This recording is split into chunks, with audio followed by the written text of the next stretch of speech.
What's up? Welcome back to The Buzz with Katie B. Thank you so much for tuning in once again. We are here, me and Kyler, live from our living room. Yes, live from the living room. What are we talking about today, Katie? Today we are going to be giving our Houston Rodeo Roundup. Doesn't that sound nice?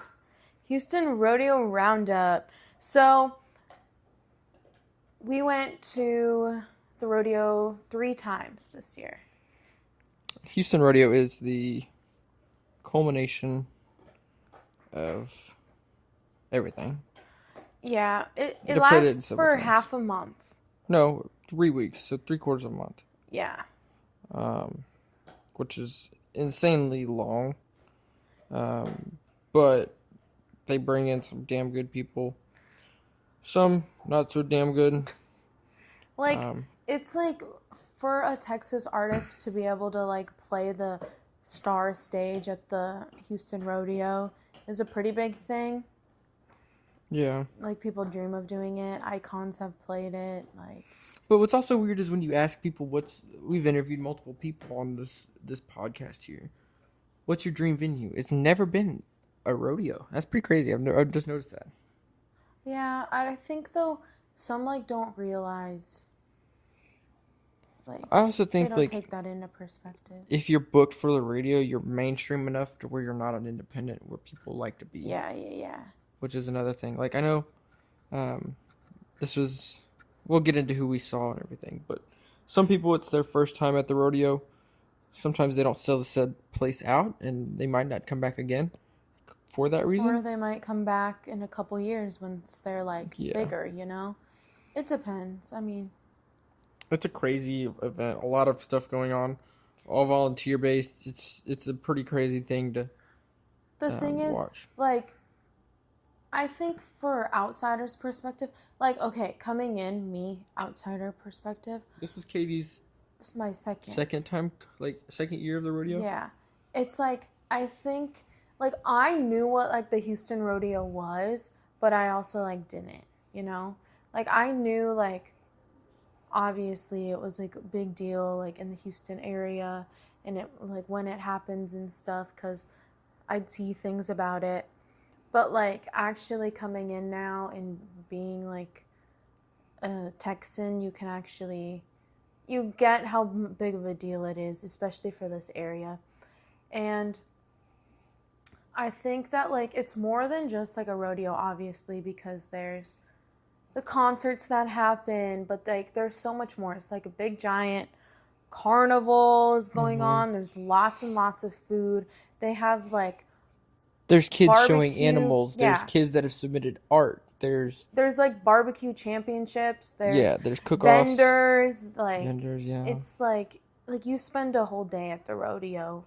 And you won't see everything. Exactly.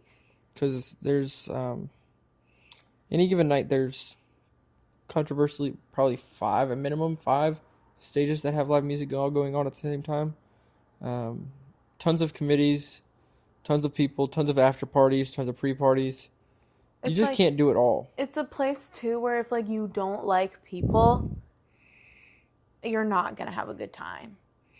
I mean, you don't have to go into the big stadium and go thing, see those shows, but we'll get into the one day we went and stuff, but where we weren't in the stadium, but it's more just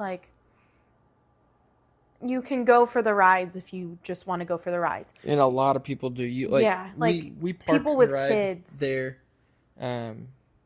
Each day we went because it's a lot easier to do that and then just ride a shuttle, and then ride a shuttle on the way out. It's 10 times easier.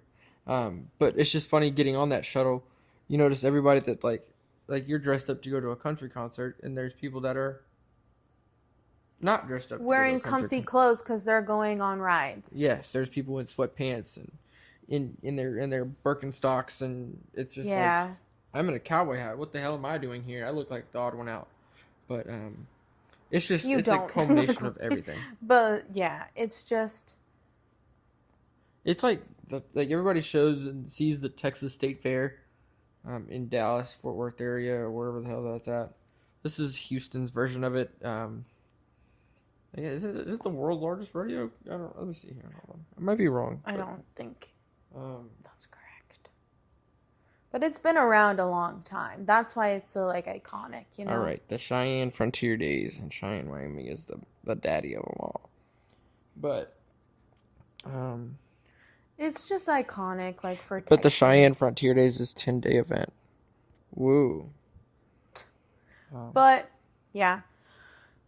There's one thing though, like they've had really recently, like in the past couple of years, like past 10 years even, the lineup has gotten really bad, right? It's Like ever gone down since like the early 2010s. it's just like these mainstream artists coming in and they have to book people for everyone because you have Yeah. to think how diverse Houston is. Like there was two Spanish bands which I really wanted to go to one of the shows. One of our local Houston rappers has his own birthday event held there every year, and then you have some AJR. Journey was there. Yeah, and you have the like Post Post Malone. Malone, Then you yeah, also have like Christian if you're doing like Lauren Daigle yeah. There's just a and lot of diversity that goes on in booking this whole thing. I know like last year they had like Machine Gun Kelly, like the Jonas Brothers. It's kind of just like whoever they can really book for the year and they have to just keep it open for everyone so everyone can have a good time, which I think's like interesting and unique. I remember when like 5 years ago this year when COVID shut it all down. Um, that was a travesty. I remember Oh, was that. it like right in the middle of the rodeo? Yeah, rodeo had started like a week and a half, 2 weeks in. Rodeo was canceled, and so all the kids with animals that they hadn't showed yet. It was a travesty. So there was a whole. I remember like this area pushing together to buy kids cows because kids when they bring the cows to Houston Rodeo, they can fetch $250,000 on a steer, and I remember kids that were like put all this money into a very good steer, and they don't have the place or facility to sell the steer for what it was worth, and the community went and just pushed all this money into these kids to get them scholarships and everything like that, and it was really cool to see that like without the rodeo, stuff can still happen. But I'm happy that it's back, and this is kind of like the first year. Last year when we went in 2024. We went in 2023. 2023, sorry. You went last year. I went last year. 2023 was a kind of a weirder year. 2024 is back to normal, and then this year was for sure like back to normal. But yes, I really had a lot of fun. Yeah, it was fun. This year. So we'll get into like what we went to now. So like the lineup is announced in January, like the first week They of have a January. big old countdown and yeah, they have promo video. really You can cool probably go find that promo, too. and they host like an event too where you can go and like radio stations go and like post and stuff, like news outlets. And so it's like it's a pretty big like deal when it's posted. So I remember when the lineup was posted, and It launched at 7 p.m. on a Monday night, Thursday night.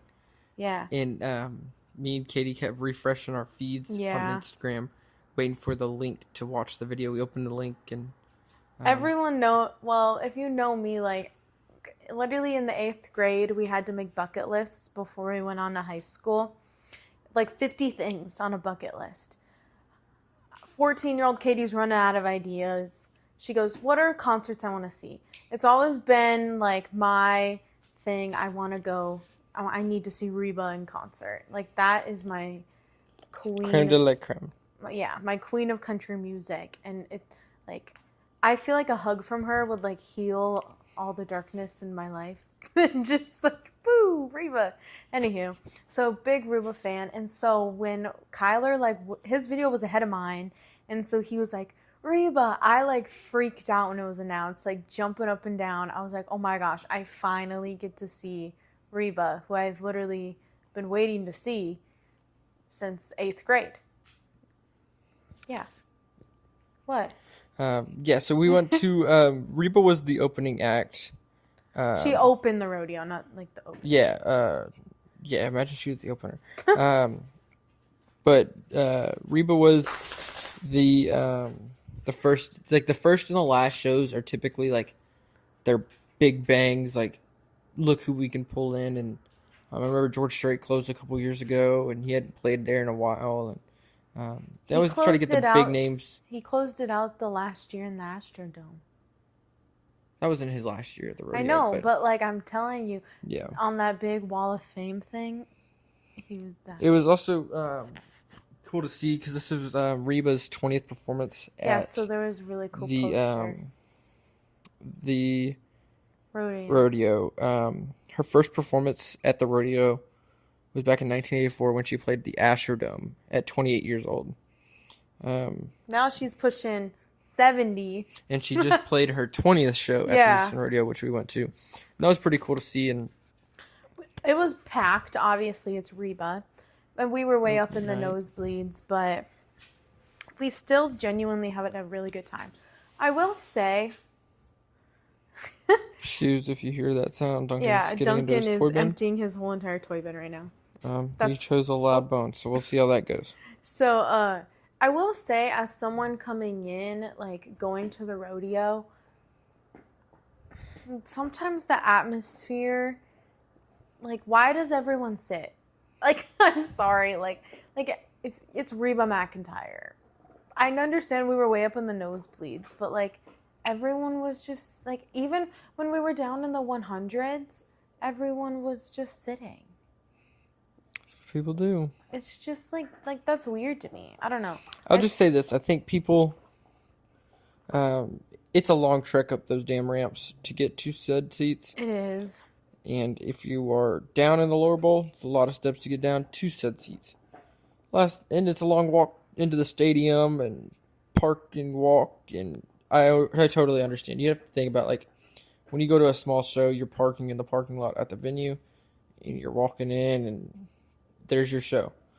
You're probably talking, I kid you not, 2 miles minimum of walking to get into this show, and then 2 miles back.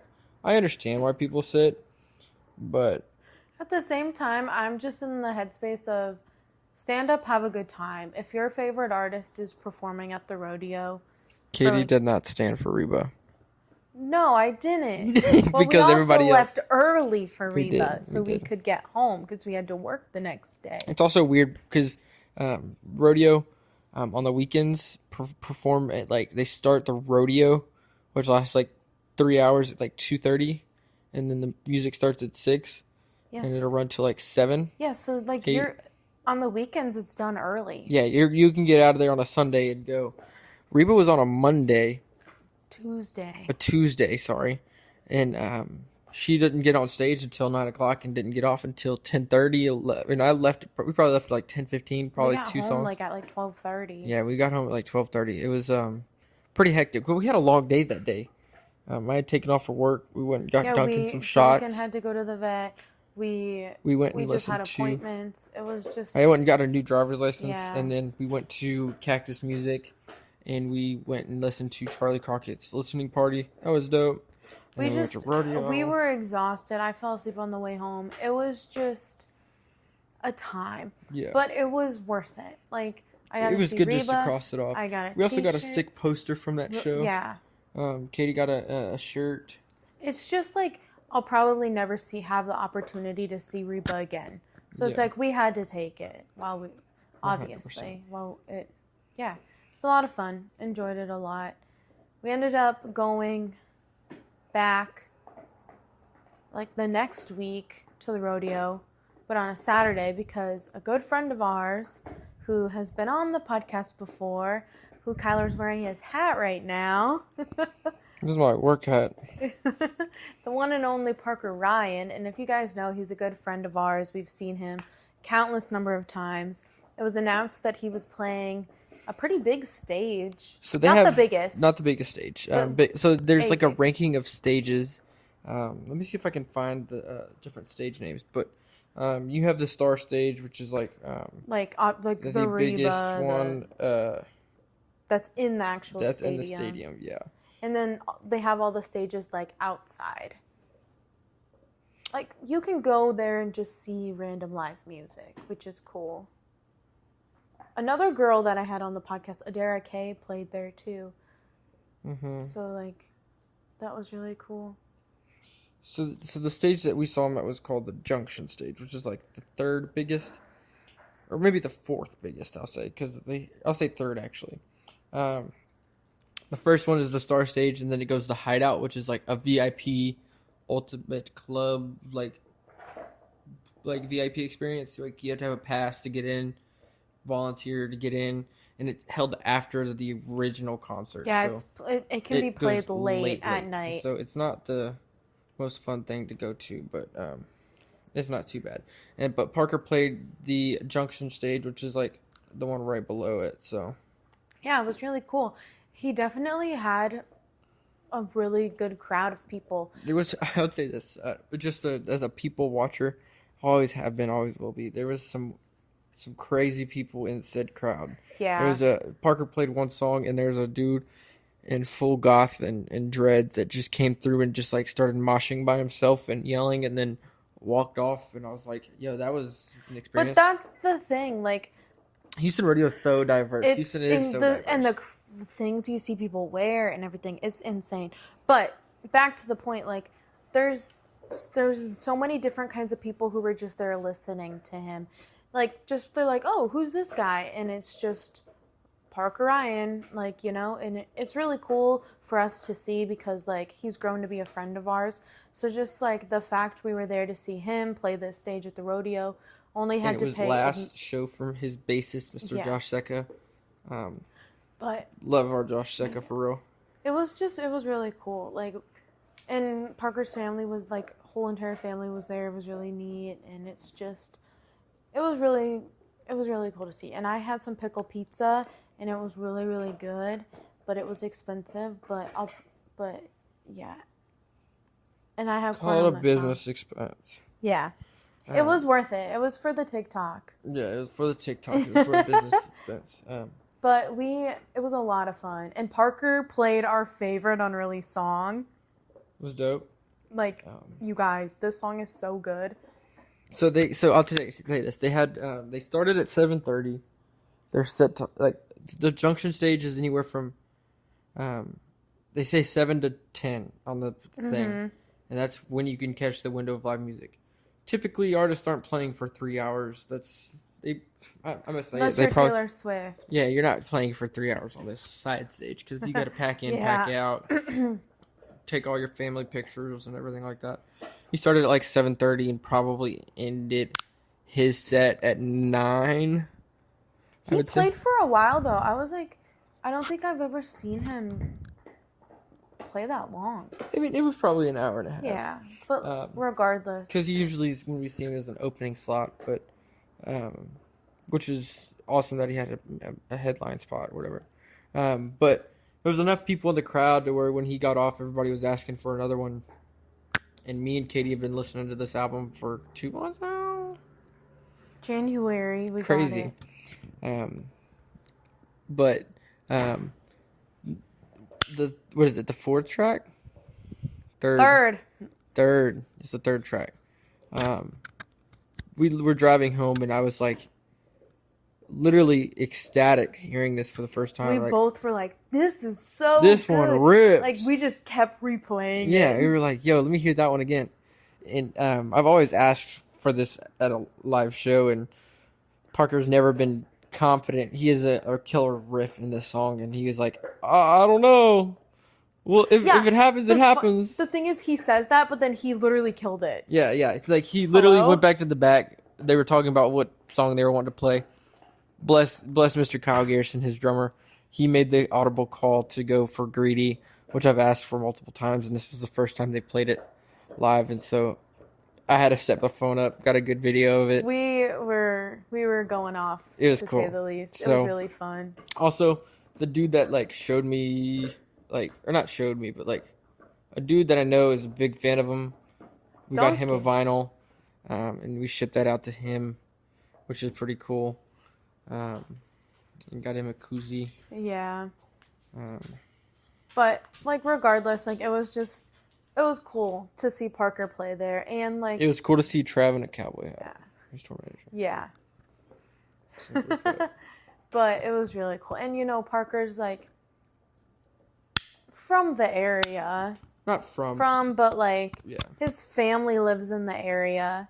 So it's, like... It was also good to see his fiance out there. Yeah, like, having a good time. Where the fuck is Randy Hoyt? We had a... Ooh, I turned it blue. Did I do something? No, you're fine. Wait. I just hit the button on the side on accident. All right, but we have an inside joke, me and Katie. Okay, we need to tell the story. Okay, so we were... Hold. Okay, I'm telling it. Take the damn floor then. I'm going to go back my ass to bed. So, Kyler and I we were at the tap. No, let me restart the story. We were sitting, interviewing... is it the next episode they hear? Yep, the next. So the next episode y'all will hear. We interviewed a dude named Randy Hoyt, and I asked him a question. I said, "So what does your day-to-day life look like? Like, what do you do outside of music?" And he literally just said, "I go to my local bar." And we're sat there like, that's kind of lame, but yeah, bet it's cool. Okay, but he also said how his girlfriend is a bartender there. Mm-hmm. So the next back time... to me. Okay. So we were at the tap in College Station, which like is 2 weeks after we had the 2 weeks after this, which is the bar his girlfriend bartends at. We were seeing Parker open for Dylan Wheeler, and me and Kyler are playing pool like we do quite often. And Kyler's like, "Hey, Randy lives in Seastat. I bet he's here tonight. Like, what are the odds he shows up? Does he have a show?" And I look behind Kyler, and in walks Randy, and I go, "Well, there the fuck he is." So now it's just like our inside joke where we're just like, "Where's Randy at?" And we're just like, "There he is." Like, and so it was real funny to see him there and his old lady, and it was a good turnout for that show. Randy's a really cool guy, and his album comes out this week. This episode's going up Wednesday? Yeah. I think it goes up Wednesday night, Thursday morning. I'm not entirely 100% sure, but it will be out like this week. Yeah. And we're going to actually go catch his album release show, so we're really excited for him. Yes. But yeah, he's really cool. Check him out. You'll hear his interview next week, so come back for that. If you guys are still listening, then you're like, "Oh, that's for next week's episode, H." Keep it on the DL. You can tell I don't give a shit. Okay. Tyler spilled the beans on Cat Hasty's album, so that's why she had to go post her announcement about it. No, not really. She gave me permission to post it. Anyway, well, let's go back to the Rodeo Roundup. Welcome, howdy. No, but Parker killed it at Rodeo. I don't think it'll be his last time there. You can play it again. Oh, sorry. Speaking of which. So, like I said, you can go to the rodeo and if you don't like people and stuff. This is what I did. So Kyler was off talking to Parker and the guys and stuff, and I'm like, I'm gonna go look at the vendors because that's my thing. Like I love. She loves the bargain. Not bargains because they'll be expensive, but like I'll just like I like. She loves the solo shop. Yeah, I like without my influence. Yes, and I like to support like people who make all their own stuff, like, yay. Okay, cool. Like, I like that. Like, take me to a vendor show any day, I'm there. But, so I went and I did that. And I was by myself, and you guys, you can maneuver by yourself. Like, people who shop by themselves get it. But you can just maneuver and get around all by yourself so nicely. And like, what's your funny is when boyfriend's not in your way. When I do that, Katie says she can't keep up and yells at me. That's because you have longer legs than I do. So shut up. So I just said, screw you, I'm gonna go find a corn dog. Went and found a corn dog. Corn dog tasted like shit. But I did find a really cute pair of earrings that I got. Yep. So there was that. And I got a koozie for my dad because he needs one. Speaking of koozies, do we go to Charlie now? Yeah. So Kyler's one goat. Not mine. No. Okay. So I've said this story maybe on here. I don't know. How many posters do we have of hanging up with this guy in our bedroom? bedroom? We have 5, and we've got 3 to put up.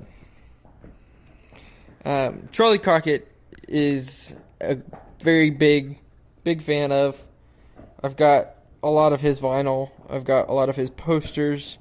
Just a big fan of his style of writing, and I'm a very big fan of how much music he cranks out. Nobody's doing it like he does.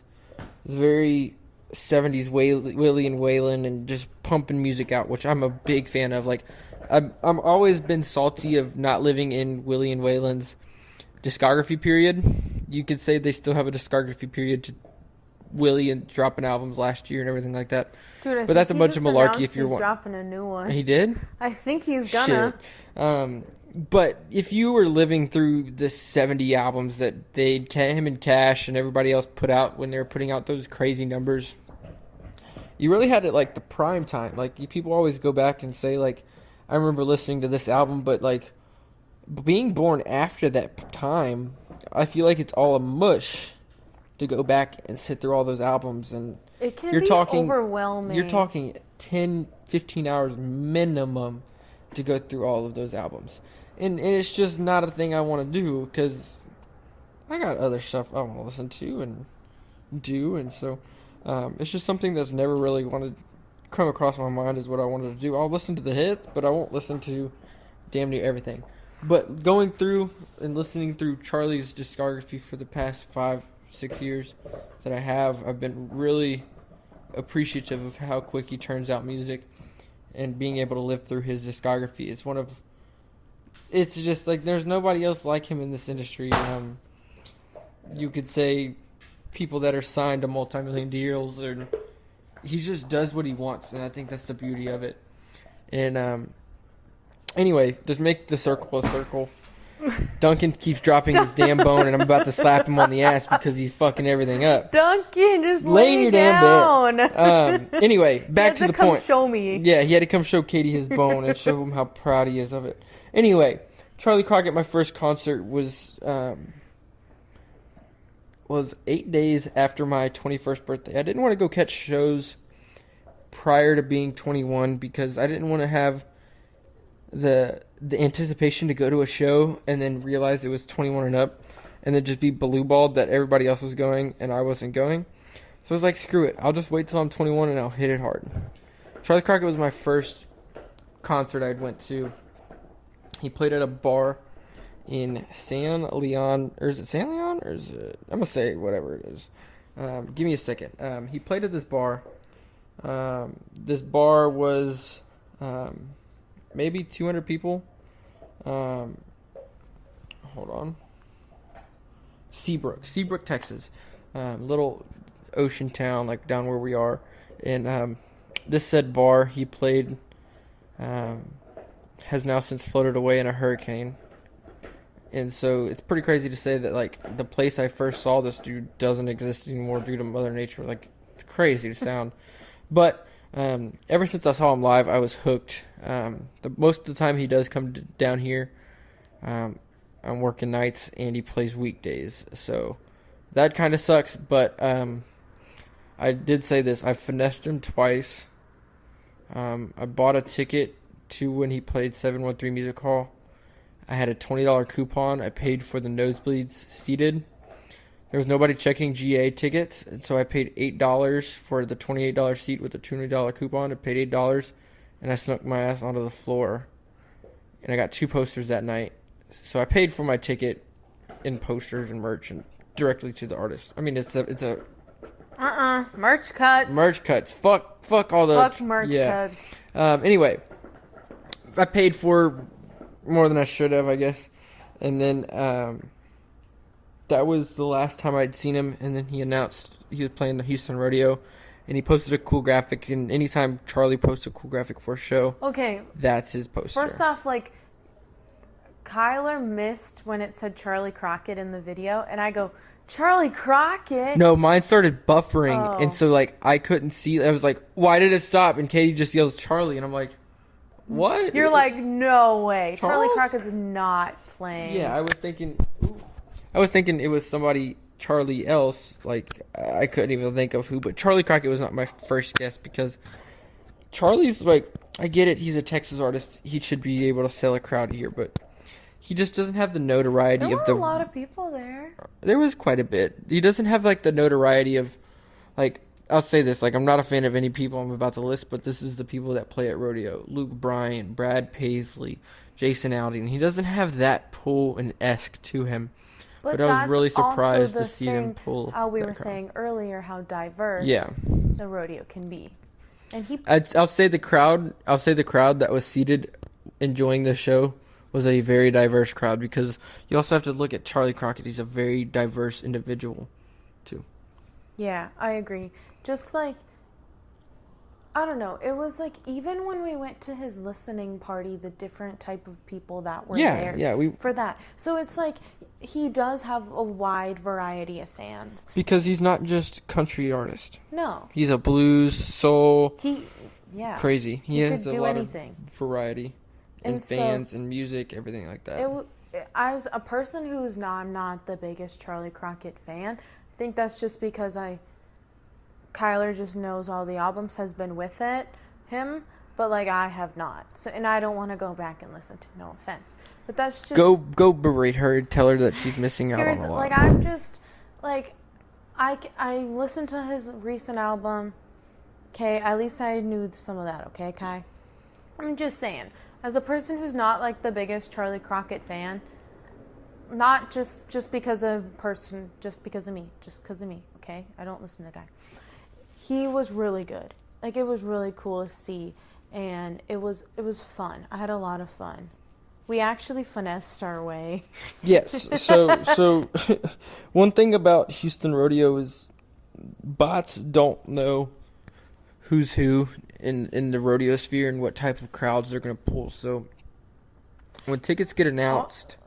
Also, a thing is, like, people don't buy their tickets right when they go on sale. Yeah, because there's so many people that have season tickets, and season tickets holders get bids into the rodeo, and they get cheaper tickets, or they can sell them and turn a little bit of profit off their season tickets. It's kind of like a incentive, as you will, to buy season tickets for the Texans, who plays at NRG. Which is pretty cool, but nobody ever, like, if you know it's their first rodeo, if you're paying $500 for 2 Zach Top tickets, first of all, you wildin' as hell, because I'm going to get a same seat as you to see a concert that I want to see for a 10th of the price. Yeah, this is like... A 20th of the price. Yeah. And so it's like, there's also like club seats, like clubs. And so with that, the committee seats. Seats, yeah. With that, you don't like get a seat assigned to you. So the gold is what she's referencing is the gold pass. Yeah. And the gold pass is like not really committeemen, but like people that commit to like paying the rodeo. Yeah, so it's like companies. Yeah, companies typically do it, and they'll give it to their employees around the area, and they are pretty much gold pass seats. And so gold pass seats means if you see an empty seat, you are well in your right to take that empty seat until the person that owns that seat and bought the ticket for that seat comes by and says, hey, this is my seat. Then you have to get up. There's no ifs, ands, buts about it. Yeah. So we know this. I've been going to the rodeo too long to not know that. And so we went and found that on SeatGeek, some of Charlie Crockett's tickets were going for $1. And so we bought some of those. After taxes, they were like $8 a piece. In the lower bowl, they were like maybe $15 a piece, $20 a piece. And so we found out what seats were not taken. Katie photoshopped the tickets to the section that we were not in. We're not recommending you do this at like a small concert. No. But at 70,000 seats. I'm not sitting in the bleeds by myself. I'm going to go where the crowd is. You even looked up at the bleeds, and we would have been the only people in our section. Yeah. Like, we finessed this. We could smell the dirt. Yeah. We could see the detail on the horses. If you really want to hate on us, you should have seen the crowd that was there. I mean, versus Reba, that's the other one we saw in the stadium for, is probably a third of the people. Yeah, just know we love supporting music, but we wanted to actually see Charlie Crockett, not on a big screen. And so, anyway, we get into the stadium. Our first order of business, or we got outside of the stadium. We were about to go up the ramps, and they have a merch stand right inside the gate. And I was like, hey, do y'all got any posters? And they're like, we don't have posters. And I'm like, my whole life's a lie. Like, every show Charlie plays has got a poster. And he posted a sick graphic. I got to find this. Like, what the hell? And so, anyway, I grabbed a koozie. They have the old foam fat koozies, which are like where is that koozie, by the way? It's in my truck. Okay. But it's like my new daily koozie. They're the superior koozies, in my opinion. They are. They just don't fit in cabinets real easy. You can't stack them. Or your pocket. Yeah, or your pocket. So it's just a thing you got to carry around. But that's what I bought at the first merch stand.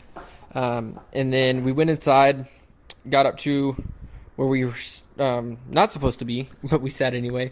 And we started walking around that level and found a poster, got the poster, and then started making our way down to the seats. There was people sitting in our seats that were Gold Pass members that thought they had a free seat. Nope, we made a move. And we said, we're here at 1 and 2, and they moved their booties. So that was pretty cool. Sat down there. It was a fun time. Saw the rodeo. Called out Charlie was going to ride in a pretty car out, and he did.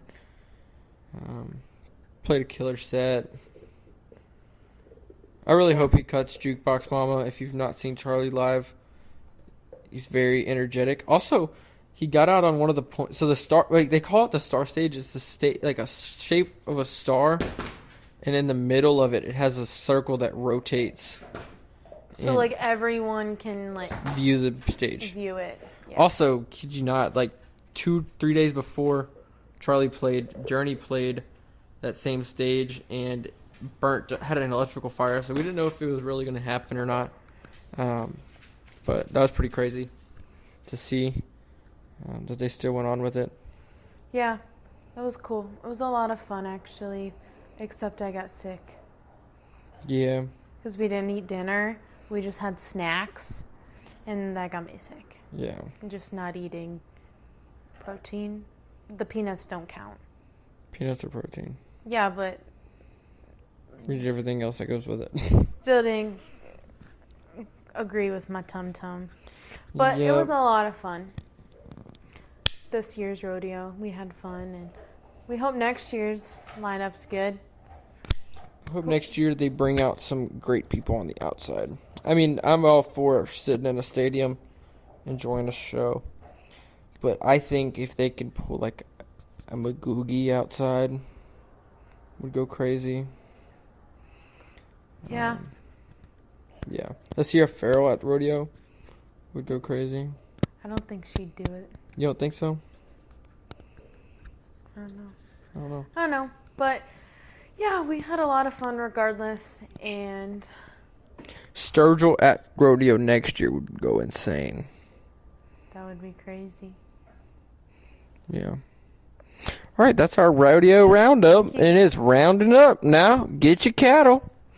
Thank y'all for listening to our Houston rodeo.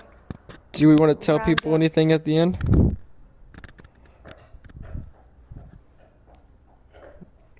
You don't get no secrets. No secrets. Come back next week to hear all about Randy Hoyt. And then the week after that is going to be our mid-season. Say yes? Yes. It's going to be our mid-season episode. So I don't know the logistics and math of it, but every episode that we've had before the mid-season break, we'll have after the mid-season break. It'll get us to April. We started this, February this season? Yeah. Started in February, so we'll probably do like 2 months, May, June. And then June will probably be our season finale for this one, and then we'll get back up in like August, September. We got a lot in store for the second half of the season. A lot of really cool interviews in the works. We've got 2 interviews back-to-back days. The 4th and 5th. I guess I'm Katie's manager now. But I know who the 4th is, but I don't know who the 5th is. We're working on it. Anywho, guys. Love y'all long time. Thanks for listening. Thanks for listening. Catch y'all on the flippity flop. Sorry if you heard Duncan this whole entire podcast. Just know that he loves that you support his mom and dad. All right, I'll say this. The next time we have a podcast at the apartment, we'll put a microphone on Duncan. No, we're not going to do that. All right, we're just rambling. Love y'all. See y'all next Bye. time. Bye.